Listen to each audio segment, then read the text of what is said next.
You were a big part of this fight. They tried to kill us. They tried to put us under siege. They did everything they could to destroy our family. They impeached him. They made up the dirty dossiers. They made up Russiagate. I was getting calls from the FBI saying that we had secret servers communicating with the Kremlin in the basement of Trump Tower.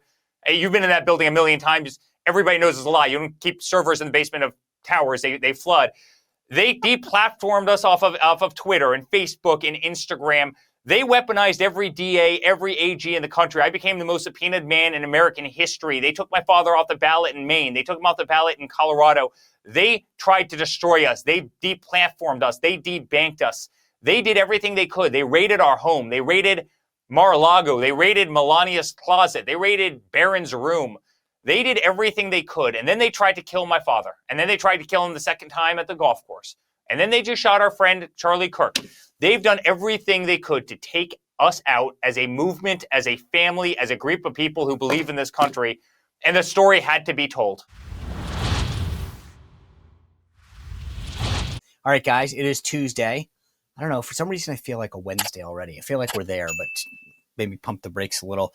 A lot going on. Eric Trump is here. He's got a brand new book out. We're going to break down what he thinks about how his family has been under siege. That's literally the title of the book. A lot to break down with Eric about how his family has been attacked, debanked, why he got into crypto because of that and everything else. Before I get into Eric, though, a couple quick housekeeping items. Tomorrow, Speaker Mike Johnson is supposed to be joining us on the show. And then Friday, Robert Cahaley with the latest polling. It's going to be huge. So that's why you always have to hit that subscription and notification button. Thanks for everyone who joins us in the morning meeting, by the way. I know sometimes finding the show can be difficult because of, well, let's just say censorship. So if you can do me a favor while you're watching the show, grab the link, send it to 5 friends or family, and just say, hey, guys, join us when we're watching this. We have a great chat on YouTube in that little chat section. But if you're watching on X or Rumble, listen to the audio. That's cool as well. Always feel free. Do me a huge favor. Go to Apple and Spotify. Give us a 5-star review. It helps with the show growth. You don't have to listen. I'm not telling you have to listen. Just do me a favor and do that. But the president got some great news, by the way. Some polling put out that the White House shared shows that a majority of Americans actually support the president on all these key issues. So whether it's finding waste, fraud, and abuse, whether it's putting law enforcement agents in cities to keep them safe, the reality is, and if you look at the breakdowns, yes, Republicans support him. Shocker, right? This is what we voted for. Democrats, not really so much, but the independents are with him. And that's important. CNN, by the way, had a very interesting similar poll showing that the majority of Americans say that President Trump is doing exactly what he promised. You don't have to like him, but you got to admit the guy's doing exactly what he said he would do. And that's odd for a politician, right? But the guy is literally doing exactly what he said he was going to do. And CNN's polling shows that. And they also admit in this CNN report that Trump holds the most consistent favorable rating this far into a presidency of any president in history. People are sticking with this guy, and I know that the fake news, leftist, legacy media doesn't want to admit it, but somehow you can't not report when the poll tells you exactly that. I want to show you what they had to say about it. Take a listen. You know, you go back to October of 2024, 44% of the American public viewed him favorably. Now, despite everything, look at this, 43%, which is well within the margin of error of that 44%. And here's the thing to keep in mind. This was good enough to get Trump reelected back in 2024. And Donald Trump is basically at the same point here right now, which I think would surprise a lot of folks, especially a lot of folks on the left who very much disagree with a lot of what Donald Trump has done. But what do you see is underneath that and driving that? Why is he basically the same? Okay, you know, to quote the esteemed caller Dennis Green, the former head coach in the National Football League, Donald Trump is who the voters thought he was. What are we talking about here? Well, is Trump doing what he promised in the 2024 campaign? Yes, 52%. The majority of Americans say that Donald Trump is doing what he promised compared to 48% who said no. So what essentially is going on here is the voters expected all of this from Donald Trump. The majority did, and that is why his favorable rating, simply put, has not really moved all that much compared to where it was a year ago. Trump is basically doing what the American people thought that he was going to do. Indeed, if you look at the numbers, Trump has basically the steadiest favorable rating this much through a presidency of any president on record, and it's basically where he was a year ago, good enough to get him reelected. By the way, it's got to piss CNN off. I love when Harry Enton gets excited. He's so animated, and it's like, I'm sure the rest of the people at CNN are like, I cannot believe this, that we have to report on this. But, you know, Harry Enton expressing the excitement that I think a lot of us feel when the reality of those numbers hits home for so many people. But as I mentioned, Pam Bondi was up on Capitol Hill today in front of the Senate Judiciary Committee. And Dick Durbin, the senator from Illinois, who's the number 2, I think thought that he was going to have his little gotcha viral moment. Not so much. Let me show you how that exchange went with Dick Durbin and Pam Bondi. The word is, and I think it's been confirmed by the White House, they are going to transfer Texas National Guard units to the state of Illinois. What's the rationale for that? Yeah, Chairman, as you shut down the government, you voted to shut down the government, and you're sitting here, our law enforcement officers aren't being paid. They're out there working to protect you. I wish you loved Chicago as much as you hate President Trump. And currently, the National Guard are on the way to Chicago. If you're not going to protect your citizens, President Trump will. Boom! Oh, he had no idea. I think that's one of those, sit down, Durbin. Just be quiet again. I mean, that she came ready to go. And by the way, big news out last night that the FBI was surveilling 8 senators and a House member regarding January 6th. And it wasn't just like the Trump supporters. It was Marsha Blackburn, Dan Sullivan from Alaska. The list doesn't make sense to me. And there's a lot of explaining to do. But at that same committee hearing, Lindsey Graham, the chairman of the Judiciary Committee, was pissed. I mean pissed. And let me show you how pissed. Here we go. Suggest he may be a Russian agent or Carter Page that is now no longer reliable. How does that not get to the court? Can you tell me how that doesn't get to the court? You can't, can you? I can't, Senator, and I Can can't. you tell me why my phone records, when I'm the chairman of the Judiciary Committee, were sought by the Jack Smith agents? Why did they ask to know who I called and what I was doing from January 4th to the 7th? Can you tell me that? No, Senator, and there were 8 senators in total. So you think about that, 8 senators having their phone monitored by the FBI, and we're supposed to just go, oh, no big deal. Lindsey Graham, Dan Sullivan, Marsha Blackburn, Josh Hawley, Ron Johnson. Why? And you notice no one in the media gives a crap. It's, oh, I'm sure he had good reason. We talk about weaponization all the time, but it's never like, oh, they've always got to have pure motives. Oh, I'm sure whatever they were doing made sense, right? Of course, because they would never do anything bad. But what Trump's doing, oh my gosh, he's weaponizing everything. Give me a break. Like, what? Where is the, I mean, seriously, at least fake it, media. Fake it. Act like you actually think it's a story, because it is. It was unbelievable. I'm going to talk to Eric Trump about that in just a few minutes because he has literally been under siege. He's got a new book out called Under Siege. They've been debanked, deplatformed, canceled, attempted assassination attempts twice. I mean, this family has just had it all. And I think Eric's ready to tell it all. So I'm going to do that with him. As I mentioned, Eric today, Speaker Johnson tomorrow, and on Friday, Robert Cahaley with all the latest polling and what's going on. Before I bring in Eric Trump, though, I want to tell you guys, we've been seeing this all over. Now it's even more important with everything that's happening in flight, right? So you see cancellations, delays, safety issues. Just last week, a runway in New York, 2 planes, Delta planes, collided on the tarmac. We have big problems. The air traffic control, ATC, is decades old, outdated, unsafe, frankly. And President Trump, thankfully, added billions of dollars in the big, beautiful bill to make sure that we can upgrade our air traffic control. It's needed for safety, for reliability, on time, all that kind of stuff. There is a company out there right now called Peraton. And they are working in the national security space with the Department of Defense, with NASA, with other national security agencies. These guys have the people, the technology, and the innovation to help solve our problems. They're doing it throughout the government right now. They have a ton of proud Americans working hand in hand every day to solve that. It's a great, great American company, and they could be part of the solution, helping us upgrade our systems that are decades old. They're ready to provide a safer and more reliable system. I want you to check out the company. There's no ask. You're not buying anything. I just want you to see the great companies that we have able to take on these big tasks. Go to Peraton, Peraton.com/ATC, air traffic control, Peraton.com/ATC to check out what we have, because the future of air travel is here and these guys can deliver. All right, guys, Halloween is coming up, and I'll give you a little grace when it comes to this. But you know so much when you get your kids come home. If you're like me, you rush, you go through the bag, picking out the best stuff. I do like a good Reese's here and there, but you know what I'm talking about. It's processed food. It's seed oils. It's not good. It's stale, old, the same stuff. But there's a company right now called Keksi. They are literally changing the game. It's a gourmet cookie company known for making cookies so good that people love to talk about them. The cookies go viral.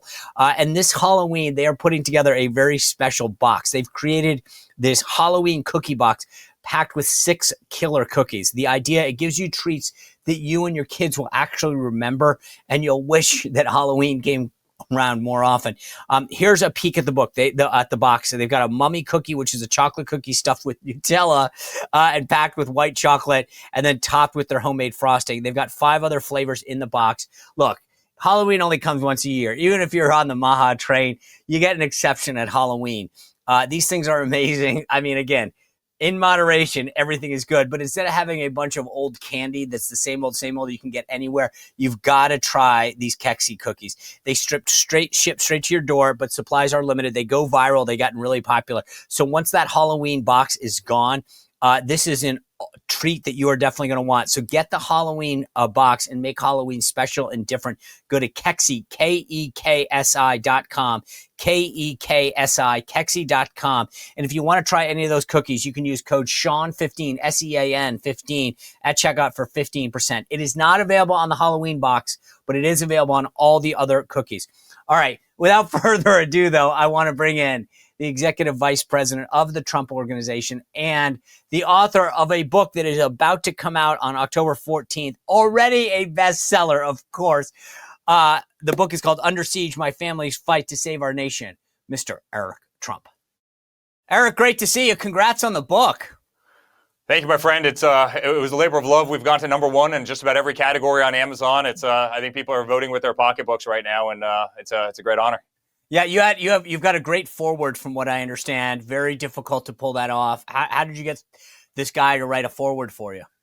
Well, not only did my father write the foreword, but then they surprised me. You know, I go, listen, no one's reading my book for me. If I'm going to do the book, I'm reading my book. You know, in the audio version, and so my father wrote the foreword, and then all of a sudden one day I just got a file from his assistant, and he read the foreword, and it was kind of a very sweet moment. But listen, it's very simple. You were a big part of this fight. They tried to kill us. They tried to put us under siege. They did everything they could to destroy our family. They impeached him. They made up the dirty dossiers. They made up Russiagate. I was getting calls from the FBI saying that we had secret servers communicating with the Kremlin in the basement of Trump Tower. Hey, you've been in that building a million times. Everybody knows it's a lie. You don't keep servers in the basement of towers. They flood. They deplatformed us off of Twitter and Facebook and Instagram. They weaponized every DA, every AG in the country. I became the most subpoenaed man in American history. They took my father off the ballot in Maine. They took him off the ballot in Colorado. They tried to destroy us. They deplatformed us. They debanked us. They did everything they could. They raided our home. They raided Mar-a-Lago. They raided Melania's closet. They raided Barron's room.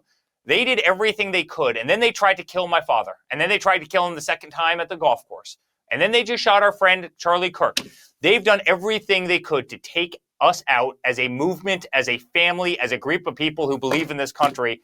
And the story had to be told. You know, and I promise you, Sean, it's going to ruffle feathers when it comes out in exactly 3 days, 4 days. It's going to ruffle feathers because I was so honest and did not hold back. And every single word that I wrote in this book was my own. And I'm incredibly proud of it. The story had to be told. You know, as you were saying this, I was thinking back to 2016, and you remember, Eric, like the narrative, which is you guys are a bunch of clowns. You can't do anything. And suddenly we pull off this historic win. And I always joke with people, you remember we're at the Midtown Hilton, and I joke with people, it was like a cash bar. Hillary Clinton's at the Kravitz Center, big glass ceiling, like fireworks and like circus animals. And we pulled this win off, and then it was almost like they had to find a way to sort of excuse their incompetence and the failure to see the Trump movement. And they created these narratives, and it was like, I can't believe that. I was like, there's no way anyone's going to take this serious, right? It was amazing to me, to your point. It was like, oh, well, there were servers in the basement. There were agents and there were Martians coming down. They were so, I think, disgusted with their incompetence overall, but also the lack of understanding of the Trump movement, right? I mean, where do you think, because I still can't put my finger on where it all started in the sense of the shift from, oh my God, we lost, to we've got to find a reason. Yeah, well, I mean, listen, Hillary made up the whole Russia thing. She funded the entire thing, right, to try and get herself a few more votes.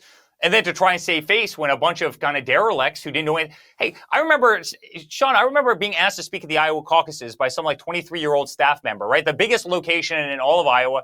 And I literally turned around. I'd been on the campaign trail for a couple months at that point, right? I mean, I was doing 10 events a day in every little town across all the swing states. And I finally look at the guy and go, what the hell is a caucus? Like, can you explain this to me? Like, I've pretended for the longest time to fully understand this, but like, I have no idea what the hell a caucus is. And by the way, most of your viewers, unless you lived in Iowa, wouldn't either, right? We're real estate people. We had a 5-to-1 fundraising deficit against Hillary Clinton. My father pretty much funded his entire first campaign. We raised a little bit of money at the very end, but like, she raised $1.5 billion. She actually knew something about Washington, D.C. My father had been to Washington 10 times, and that was as we built a hotel. He didn't know we didn't have any senators. We didn't have any congressmen. We didn't have any endorsements. You know who my father had? He had me. He had Don. He had you. You know, he had Kellyanne. He had Corey. You know, that was about it. And we took out the greatest political dynasty of all time, and they were pissed. I mean, then he went in and he flicked the hornet's nest over and over, and they lashed out. And that was the retaliation, putting us under siege, trying to imprison all of us, trying to bankrupt all of us, trying to gag us, trying to silence us, trying to take away our First Amendment, and trying to destroy the greatest political movement ever created. Just yesterday, we hear about this FBI looking into 7 senators, 1 member of Congress. And I saw a lot of people this morning excuse it and say, yeah, but it's just looking into them. And I was like, yeah, but these are members of Congress, and I don't see what their connection is, but you're looking at the metadata from their phones, and people are already, again, excusing this as if it's no big deal. Does that surprise you? I mean, no. Look, Sean, I was the guy that got the call when the 30 FBI agents were outside the front gates of Mar-a-Lago. Sir, you have agents here with a search warrant. Why are they at Mar-a-Lago? I'm not sure if I understand. Like, we love law enforcement. Like, why are they there, right? You know, these are the people that demanded that I turn off our security cameras at Mar-a-Lago during the raid. I go, I'm not turning off our security cameras. I'm not turning off. Why do they want them off, Eric? Why? I mean, I know. Well, I don't know. 3 years later, we find out that Jack Smith was planting documents at Mar-a-Lago. He's planting folders that say top secret, arranging them on the floor of this beautiful carpet in my father's office. I mean, does that surprise you? I mean, why are they saying that the raid came on behalf of the National Archives Association? Why is right? So you mean to tell me that the 45th president of the United States had their house raided on behalf of NARA? We knew that was BS at the time. I went on Sean Hannity that night and I said, this came from the top. This came from Merrick Garland and came from Joe Biden, right? But no. The raid was on behalf of National Archives. Give me a break. Does it surprise you? The fact that Jack Smith was spying on senators is the least surprising thing I've probably heard all week. I mean, come on. I mean, they were planting documents at Mar-a-Lago. This was after they tried to bankrupt us. This was after they tried to imprison us. This is after they tried to indict my father 91 times for doing absolutely nothing wrong. This is after I had received 112 subpoenas, the most subpoenaed person arguably in American history, for doing absolutely nothing wrong. They put us under siege. And Sean, we won. The beauty of it is we won.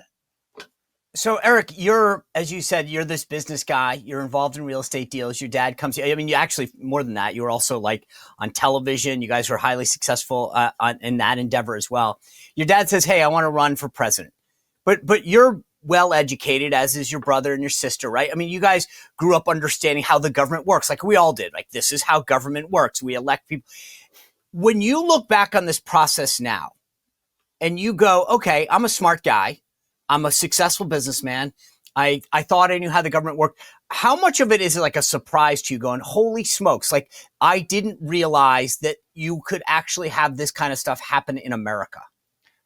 I'm beyond surprised. I'll never forget. My father called us all up to his office and he goes, kids, I'm running for president. I'm going to do this. That's exactly what he said. He goes, kids, I'm going to do this. And he said, let's do it. Meaning, everything we ever did, whether it's The Apprentice or real estate, it was always a family effort. He goes, let's do this. And then he paused for a second. He goes, we're going to figure out very quickly who our true friends are. They're going to hit us in ways that we can't even possibly imagine. And I'm sitting there saying, oh, this will be great. We'll run, we'll give it our all. We'll speak from the heart. I'll talk about a father that I love. He'll go to Washington. I'll run our company because that's what I do. Is still obviously what I do. It'll be great. I'll run our golf course. I'll run our hotels. I'll build some great buildings. It'll be great. I never thought that 98% of my time was keeping the animals off of our family. Sean, I probably spent $400 million in legal fees to defend against hoaxes. And there's been no accountability. Right? I mean, hoaxes. They made up a dirty dossier that had details in it that were so horrible, right? People would go to jail for slander. They would lose everything they had based on the slanderous nature of it, and no one's been held accountable. I mean, Hillary literally, the Russia hoax, Sussman, everything that came out of that, they allowed that hoax to be perpetrated for 3 years. You have servers in the basement of Trump Tower communicating directly with the criminal. I go, come down to Trump Tower. Come down to the basement. Like, right. FBI, you're welcome. Like, I can disprove this lie in 2 seconds, but they let it percolate for a 3-year period of time, right? So that some woman could save a little face. They pitted 2 of the largest nuclear superpowers in the world against each other, so they could. The fact that Jack Smith was spying on senators is the least shocking thing after the hell that they put me through. And I was the one that took so much of the hell because I didn't have the constitutional protections of the executive branch, right? I was the civilian that was effectively running everything that my father had ever built and everything that he had ever created. And so I'm so happy that the world fully understands who these people are. The Democratic Party is the weakest party it's ever been. The media is all but gutted, meaning the mainstream media, by people like you and independent voices, like Joe Rogan, right? And they no longer have the clout that they did in 2017, where they could let a narrative like that ride for a 3-year period of time and people would actually believe them. No one believes the media anymore. No one believes the Democratic Party. There's only so many times you can cry wolf. And I'm so glad that my father's opened the eyes to the entire corruption of the system because no one else could have done it. No one else would have had the voice or the pocketbook to do it. No, I tell people this all the time. When you get called in front of these guys, whether it's a congressional committee or the Mueller report, and your name is much bigger than mine, meaning that when I might have 1 or 2 lawyers, Eric Trump probably has 15, but it costs money just to say I did nothing wrong or I want to have a conversation. You have to have 8 lawyers. And I don't think people fully appreciate when you talk about this, that so many people got dragged into this hoax to defend what was indefensible because it didn't exist. But Eric, you said something that I thought was so fascinating. When your father said that he was running and he said, all right, kids, we're going to find out who's with us. That is ostensibly 2015. Here we are 10 years later. As you look at that, think back on what you just said. I think through my tenure with him and how many people ran away as soon as trouble came, right? It was, oh, there's an incident here. He said this about Charlottesville, not true. And I've got to distance myself from him. And how many of these people, as soon as it didn't look like all rosy, bolted and now try to come back in the fold? And so I want to ask you this question. How do you define loyalty? Because I'm conflicted on this, admittedly. If people wake up today and say, you know what? I voted for Hillary Clinton. I voted for Kamala Harris. I voted for Joe Biden. But I've seen the light. I've realized that Donald Trump's taking on the system. He's getting things done. He's making America stronger, more prosperous. And I want to come to the team. A large part of me wants to say welcome. But what I can't get over are the people who've been disloyal to your dad and to your family who at a moment's notice bolted and now want to grift on the name again and make money. Those are different people, just so you know. I love the people who said, you know what, I was wrong. You were right. And I see the light and wow, they got me. The media got me. The system got me, right? That's very, very different than the people who were, mother effing you in the background. And then all of a sudden you win in 2024. And all of a sudden you get these or in 2017, and you get these, beautiful texts. Hey, buddy, I was with you the entire time. I love you. I'm sorry. I see you on TV every day. I know how busy you've been. You've been so busy. So I want to stay out of your way, but I was really there. And I'm like, no, you weren't. Like, there's a difference between phony and changing your mind based on more facts and having your eyes open to what's happening in the world. Those are two very different people. I mean, but what was amazing is NBC. You remember we had the number one show. My father had the number one show on NBC, The Apprentice. I was on it for the last 7 seasons of it. They tried so hard to get my father to sign 3 more seasons. I was in the office. My father goes, you know what, guys, I really have something else in mind. And NBC was getting eaten up by CBS because CBS had Survivor. Survivor was the number one show.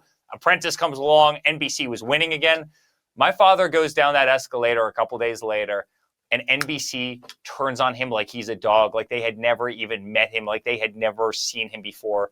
It's amazing how fast people will turn. It's amazing how fast you'll get that text message, right? The 2021 was quiet. The phone stopped ringing. And guess what? November 5th, November 6th of 2024, man, I don't think I've ever received more text messages in my life. And believe me, we know exactly who the good ones are, and we know exactly who the bad ones are. And I think it's the reason my father has the incredible cabinet he has right now.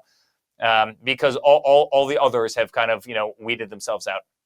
I agree. It's funny. I love Dan Scavino put out this text the day after the election. He said, if I haven't heard from you in the last 4 years, don't call me now. Yeah. And I was like, that's great.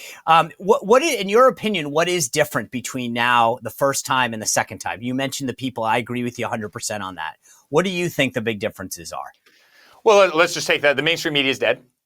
Right, on a relative basis. They could not be beaten. It was very tough to beat them in 2016. I mean, we beat them, but man, was that tough. We have the House, we have the Senate, we have a 6-3 majority on the Supreme Court, we have the executive branch, and we have a cabinet of total killers, right? And we have independent voice in this country, and no longer have censorship and the dials being turned down. You have X, that's free speech. You have Truth Social, that's free speech. You've got the Joe Rogans of the world out there, right, who have massive, audiences that aren't controlled by the corporate establishment, that have amazing voices. Take my wife's show on Fox News. She's got more people watching her on a Saturday night at 9 o'clock, My View with Laura Trump, than network TV does, right? CBS on many of the biggest days during the week, right? People have tuned them out. Look at the Oscars. Look at the Emmys. No one watches the crap anymore. I mean, the ratings are abysmal versus 10 years ago because they've turned woke.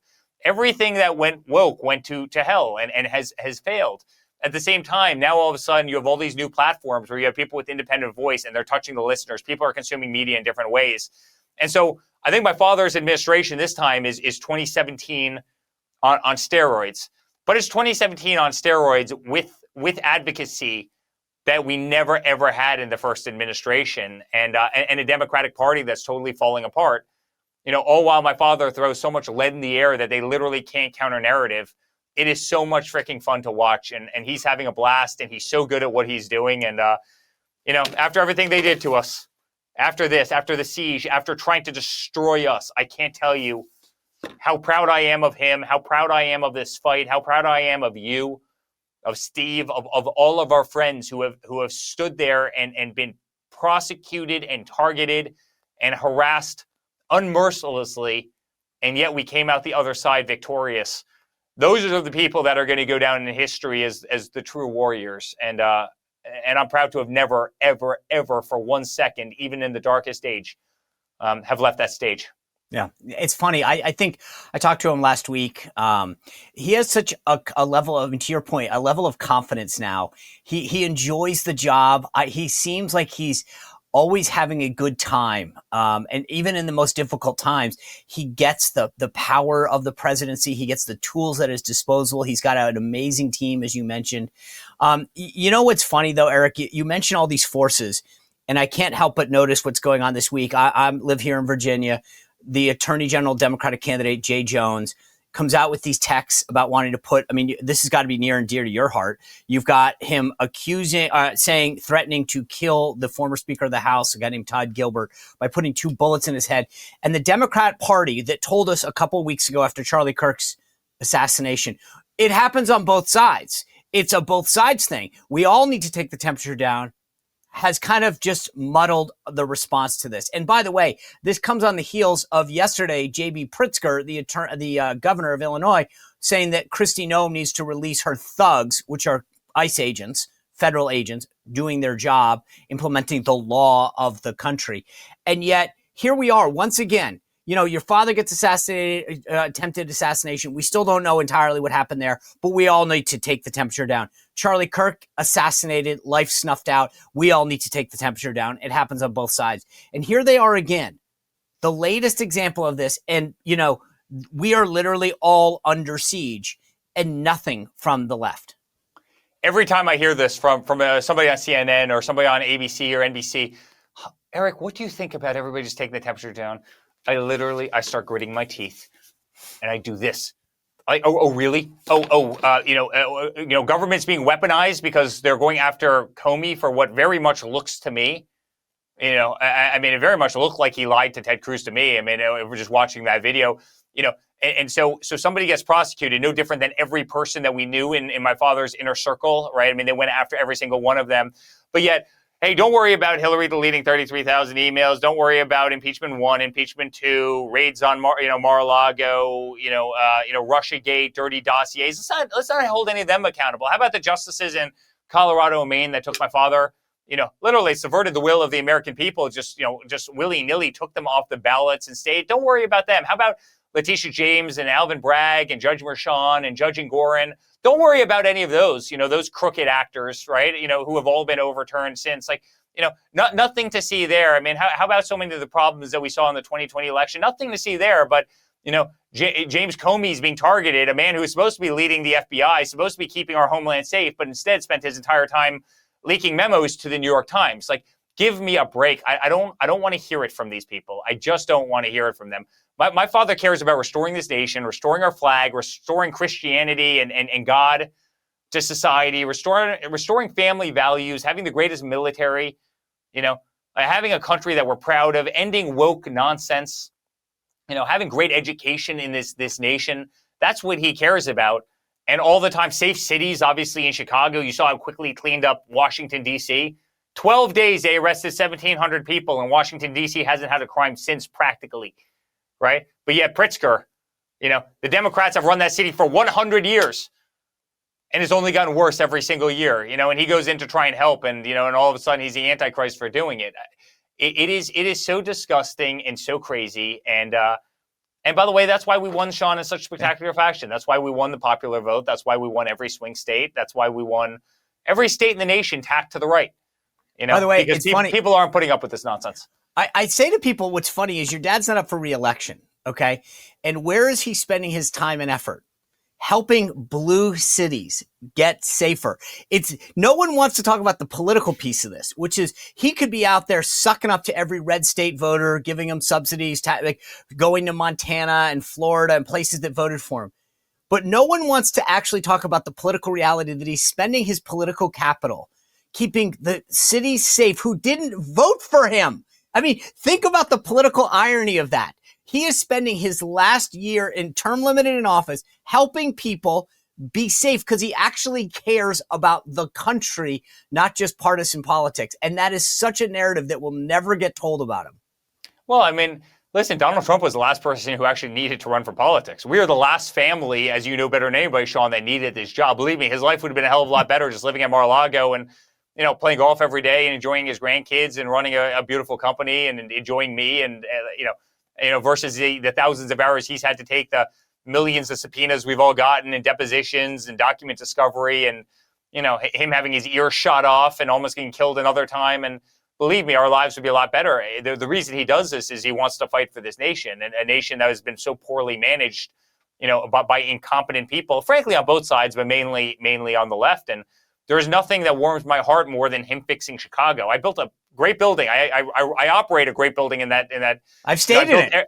I built every inch of Trump International Chicago, and I know that city. And I mean, you have parents, you have moms and dads in Washington D.C. whose children are alive today because of his actions and going and getting the bad guys off the street.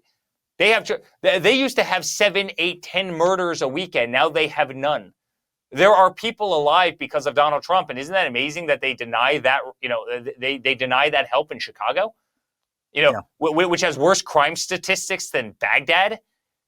Who are these people? If I was a Democratic, governor or mayor, I'd be begging. I'd be in the Oval Office begging for the extra resources from the federal government. Isn't that what the federal government's there to do?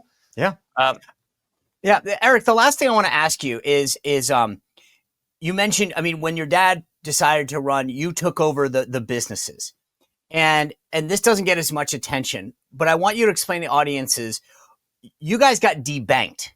Right. And so, number one, explain what that means and what it meant for you guys as a company, as something. This isn't like a Girl Scout account that has $100 in it. It's the Trump organization. Right. So explain what that did and what that meant, and then why you got into crypto. Imagine the darkest days getting a letter saying all of your accounts are hereby closed. You've got very little time to close them.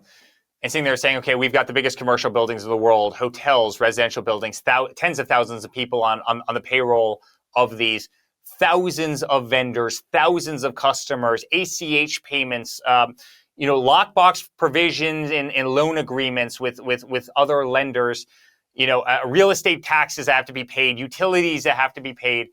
Capital One was by far the worst. They canceled roughly 300 accounts. They stripped us down like we were dogs, and I started getting these, and I was one obviously responsible for it. They wanted to take the rails away from the organization, and it was one of the worst periods in, honestly, my life. I didn't sleep for a 6-month period, and neither did our team. It was horrible. And by the way, I'm suing Capital One over it right now and a couple of the other banks over right now, and it warms my heart to be doing that. And I'm doing that on behalf of every American that was debanked. But I found cryptocurrency and I realized how antiquated the banks were. There is nothing that can't be done better, faster, cheaper, more transparently on blockchain. I started a company called American Bitcoin. We just got listed on the NASDAQ 2 weeks ago. I think we're going to be one of the great Bitcoin companies anywhere in the world. It's the number one performing asset over the last decade. In the last year, it's gone up. It's doubled. It was 60,000 roughly this time last year. Now it's 125,000 as 126,000 as of last night. Started a company called World Liberty Financial. My goal is to replace big bank finance and do so again faster, cheaper, more transparently. There's no reason that on a Friday afternoon at 5 o'clock, if you miss a deadline, you shouldn't be able to send out a wire transfer in 2025. There's no reason, Sean Spicer, if you want to go get a mortgage on your home, that it should take you 120 days with a bank that you've done business with for 25 years who has to go through antiquated paper forms and know your customers. It's insane. Crypto is going to replace modern day finance, and it is coming. It is growing faster than the speed of the internet. I think Bitcoin is leading the way, certainly in terms of being digital gold. What we're doing, USD1 in terms of stablecoin, I think is going to be the rails. And I've never been more proud to be associated with something. And I've never had a greater goal than to replace modern day finance and modern day banking. Institutions who have been so punitive to you and me and everybody watching us right now. And it's coming, guys, and it's right around the corner. And so, take a look at crypto, open your mind to it, start researching it. I think you'll probably go down the same rabbit hole that I've gone down over the last 3-4 years. I probably will. I got to set aside some time. Eric Trump, thanks for being here. Congratulations on the book. The name is Under Siege. It comes out next week. Pre-order it now on Amazon or wherever you get books. Really appreciate your time, Eric. Congrats. Thanks, Sean. You bet. All right. I hope you enjoyed that. That was pretty cool. I mean, just to hear Eric's firsthand experiences and what it's got to be like to go through all of this stuff as a son, as a business executive. I'm excited to read the book. As I mentioned, it comes out next week, October 14th. Go order it on Amazon now. Eric told me, his dad read the foreword, which is pretty cool. I love when people. I'll save you the back and forth, but I think this is pretty cool. You get to actually, if you download the audiobook, you can not hear Eric obviously read it, but also President Trump read the foreword. I brought up before what's going on in Virginia. I just want to be clear about this. The Democrat Attorney General candidate, Jay Jones, you've seen all those texts. We talked about him. It's starting to get some headway about how he wanted to assassinate the former Speaker of the House, Todd Gilbert, okay, and then go after his family. And the Democrat response is like unbelievably tepid. Like they're all like, oh, he made a mistake when he was a kid. Like, no. A mistake is like dropping litter. That's a mistake, or using the wrong word in something. He promoted violence and the assassination of someone. That's not the same. But apparently it gets much worse. So he's got two additional issues that are continuing to be a problem. And I think this is why I'm predicting right now, Virginia is going to hold and sweep all three Republican constitutional officers. I think Winsome Sears gets over the top. John Reed wins as lieutenant governor, and Jason Miyares definitely wins as attorney general. But here's the kicker. Two more big things are coming out about Jay Jones. He got caught doing 116 miles an hour on I-64, which is a little bit west of me. And then he was ordered to do community service, and he did it for his own political action committee. Jason Miyares, the Republican and current attorney general, put out an ad about it. Take a look. On a dangerous stretch of I-64, Jay Jones pushed the needle to 116 miles an hour. That puts regular Virginians in jail. But Jay Jones is a politician. He got off. Jay Jones's punishment for endangering lives? Community service. And he served himself. Jay Jones counted work for his political committee to avoid jail. Jay Jones is too soft on crime, like his own. I'm Jason Miyares, candidate for Attorney General, and I sponsored this ad. Now, look, there's another issue coming up right now because apparently more texts are coming out showing that he said that if more cops got killed, they wouldn't shoot so many people. Yeah, let that sink in. If enough cops got killed, it would send them a message. My goodness, if Jason Miyares doesn't win this, I think they've already got to put their finger or their foot on the pedal when it comes to the current issue. I hope that they don't let up on this, but every Republican should be asking every Democrat to take hold of this. And it's unbelievable because the next time you hear one of these leftists talk about taking the temperature down on both sides of them, remember, none of them have been outraged about what Jay Jones said. None of them. And then yesterday, Pritzker, the governor of Illinois, said that Kristi Noem needs to take her thugs out of Chicago. Her thugs, those are federal agents. Those are ICE agents. Those are federal employees doing the job, enforcing the law. And yet he is referring to them as thugs. Yeah, that's great. The Chicago police chief, by the way, I brought you that story yesterday about how they refused to send backup to the ICE agents. The chief of the Chicago police, outraged. Take a look what he said. Federal agents, ICE, HSI, are officers. They are agents of law enforcement. If you box them in with vehicles, it is reasonable for them to believe that they are being ambushed and that this could end in a deadly situation. And it's reasonable for them to use force based on those conditions. There you go. So that's what we need to know, right? Finally, somebody speaking out, speaking truth to power there in Chicago after that dispatcher refused to send them help when they were boxed in. It's nice to see that someone in Chicago gets it. All right, before we go today, and as I mentioned, loved Eric Trump today, Speaker Johnson tomorrow on the shutdown, I want to tell you about an issue that I don't think anybody else is talking about, but I'm going to give you it because it's not getting covered. It's another example of President Trump putting America first and how the Dems have a hidden agenda that no one will tell you about. And if you've watched the show for a while, or if you listen to me, you know that I believe that China is a massive existential threat to us. So I want to take you back just a little bit. There's a Chinese company called Huawei. It's a technology company. And they've been trying to infiltrate not just the United States, but Europe, all over the place. The idea is, hey, you give them cheap technology because everyone loves something cheap, right? I start using it. It's all plugged in. So then you basically are back channeling all of your information, all your data to China. Huawei is a tool of the Chinese Communist Party. Okay. That is pretty factual. The intelligence communities are agree that President Trump during his first term went out of his way to make it very clear that Huawei posed a national threat security, not just to our country, but he got all of Europe on board. It was like, you start buying from them, you're our enemy. That's how big of a deal it was. Well, check this out, because there's this merger of two companies. One's called HPE and the other one's called Juniper. And they were merging to become a check on Huawei. Okay, that makes sense, doesn't it? Right? The idea is give an alternative. Don't just say Huawei bad. I want to make sure we have an alternative. But here's where this gets really fascinating. The Biden DOJ tried to block the merger. Why would you do that? Why would you block the merger of two companies that can actually operate better and create an alternative to the Chinese Communist Party run Huawei as a check to give American companies an alternative. That's what you need. The Biden DOJ literally blocked this. Okay. That's what I find so fascinating. And it was the Trump DOJ that allowed this merger to go on to make sure that China's dominance in the telecom space is challenged. That's what I think is so unbelievable. There's a colonel named Rob Maness who was served in the U.S. Air Force. He's a combat veteran. He was part of Trump's campaign, very well thought of. And he basically made this point that the U.S. has a huge opportunity right now to make sure that we put a check on Huawei, making sure that this merger goes forward and calling out the Democrats. I want to read you what Colonel Maness said. And this is important, again, because these are stories that go beneath the radar that nobody talks about, but they really define who we are and allow us to either be ready for the threats that we face in the future or not.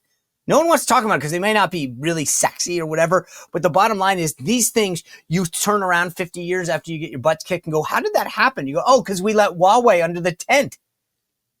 President Trump was right in his first term and he's right now. But this is what Colonel Maness wrote. He wrote, most defense leaders and U.S. policymakers view Huawei as a commercial extension of the CCP, 100%. Intelligence chief, including the directors of the CIA and the FBI, have warned Americans against using Huawei products. Check. Warning that the company can conduct undetected espionage. In other words, they start spying on us, our companies, our government, via backdoors in its wireless network and computer. An FBI investigation found that Huawei equipment can be used to disrupt U.S. military communications, including those related to America's nuclear arsenal. Do you understand how big of a threat this is? And Democrats were trying to stop the merger between these two companies, HPE and Juniper. They create a check on Huawei. Why are they doing that? Why wouldn't you want a great company to be the alternative so that we're not left with Huawei being the cheap alternative for so many of our companies, our individuals, the government? This is insane. This is why Trump, when I say he puts America first, it's not just the big public stuff that you see all the time. It's the small things that go on behind the scenes. The Department of Justice did the right thing here.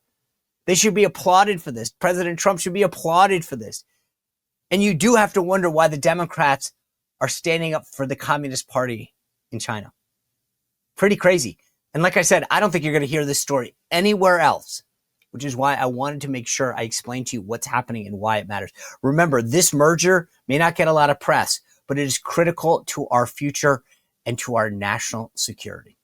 Anyway, great conversation today with Eric. Tomorrow, Speaker Johnson. Friday, Robert Cahaley. Thank you guys for being here. Always appreciate it. Great new column out today. Check it out at SeanSpicer.com. Continue to subscribe. Share the link with folks so we continue to grow. Thanks for everything. See you back here tomorrow on The Sean Spicer Show. Well, if you enjoyed this content, make sure to like this video, subscribe, and click the notification bell to get more.